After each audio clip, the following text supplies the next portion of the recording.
Hi and welcome to this Can Am off-road accessory comparative video. Today we're going to look at tracks, and we're not just going to say features and benefits, we're going to actually compare it with the competition. And that's why I'm with Alan Burnett, product manager for Can Am off-road accessories. Hey Alan, I wanted you to tell me what are the things to look for in tracks. Well, Chris, there's a lot of things to consider. Of course, most people, the first thing they look at is price. This is an expensive item, it's a big purchase, but there's a lot of other things that people overlook. First thing is ground clearance, contact patch, steering effort, warranty, weight. We need to really consider a lot of things. Okay. So let's walk over here and take a look at this competitive track kit, and I'll show you a few things just to get you queued up, and then we'll go over onto ours and you can see the difference with the Apache 360. All right. So one of the things I want you to notice is the square lug at the top here. Square lugs on the front of the track system really makes it a lot more harder to turn when you're in tight conditions. Okay. The other thing you want to look at is the lack of track guides here. You see that they have a slider system. Now, they claim that this is an all-season track kit, so running in no snow conditions, yet they still use a slider system for track alignment. Okay, so there's going to be friction there, and that's going to be a little bit more rolling resistance. Okay. Right. Now let's step back here and take a look at the Apache Design. First thing you'll notice, again, coming back on these lugs, we have guides molded into the track. Right. Okay, now there's a lot of guides, there's a reason for this. This prevents detracking, and we don't need to have a slider system. Okay. So in side hilling conditions, it's way better to have a system like this than a system here with a slider. And when you detrack a side-by-side in the bush, it's a hell of a job to get it back on. Your day is pretty much done. Well, yeah, you've ruined your mood, let's say. All right. Okay, now take a look while we're back here at the aggressive rear lug, okay? So when I talked about contact patch is good for flotation. The rear lug provides traction. Now there's a good compromise between a too aggressive lug, so you dig yourself a hole, or a shorter lug that's just going to provide good flotation but no traction. We feel we have the perfect compromise with our lugs. Also notice the ground clearance. I talked about it before. We've got an inch more ground clearance than the competition. An inch? So does that really make a difference, or? It's huge when you're in the woods. We're talking, you know, rocks. You're talking stumps, anything like that, going over obstacles, every inch helps. Okay? Now, also notice this hole here in the middle. Now again, that's not an accident. What we wanted to do here is for installation, if you need to go back and forth from tires to tracks, you have access to all 4 bolts.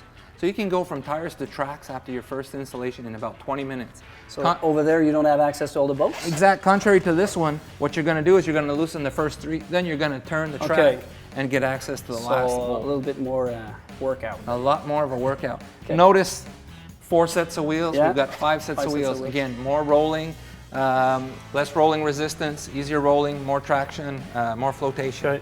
Now let's go up here at the front. Remember what I showed you over there on their system with the square lugs in the front? Yes. Okay, here we've got the rounded angled lugs. So really when you're tight maneuvering conditions, it helps a lot. Now to even aid that more, we've got a DPS module that we plug in with our system that nobody else has. So what happens with that? I mean, it plugs in and then helps it steering assist? Or? Yes, exactly. It plugs into the computer. So it puts your power steering on max, and it also corrects your mileage. When you've got a track system on, your speedometer is not reading the correct mileage. You're turning 40% more miles than you would if you had your tires on.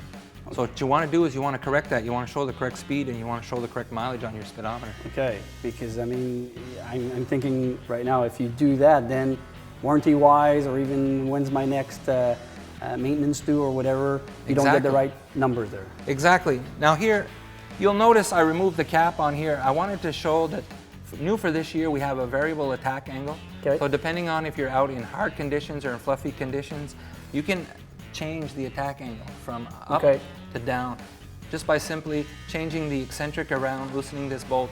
It's basically a 15-minute job to go around all 4 corners and adjust that to the conditions of the day. So you get up in the morning, you see if it's snowed, and then you decide if you have to adjust or not. Exactly. You'll notice here also, us for the track tensioning, we just need to use a torque wrench on this one bolt, and that creates the proper torsion. You'll see back here, we've got a steering limiter. So what that's going to do is going to prevent any damage from too much pressure if your wheels want to turn. Okay, well, that's good. All All right. So really, we thought of a lot of detail in our track kits, a lot of things that other people don't think about. If you notice, the lugs are really close together in the front. That's not an accident. They're lined up over the top of the wheels to prevent vibration. Okay. So you really get a smooth ride, really good, nice feeling on the steering. You don't want that rattling effect on the steering wheel. If you're out riding all day with track kits, I mean, you want to be able, you don't want to come back with sore arms at the end of the day. Okay. Well, all right. So I think that pretty much sums it up for those track kits. Now, I know there's 2 track kits available, basically, from Can Am. So why? What's the difference between the 2? Well, we have the Apache 360 and we have the Apache 360 LT. Okay. The biggest difference is the length in the back. So the LT is a little bit longer. What we want to do is we want to spread the weight of the commander out on a bigger contact patch, better flotation, if you're loading logs in the back, if you're pulling trailers. Yeah. Now, another thing just to close out on is the warranty. You'll notice that with our track kits, we maintain all the vehicle warranty, versus if you've installed another track kit, we don't know what could happen in terms of breakage, in terms of failure on the vehicle. Okay. But with our unit, if anything happens, a half shaft breaks, ball joint, steering knuckle, it maintains all the system's warranties because we've validated the whole thing together as a system. Okay, well, I think we've rounded up everything on that. I appreciate your help, Alan, on that. And we hope it's been very helpful for you as well, and we invite you to watch the other comparative videos that we put together.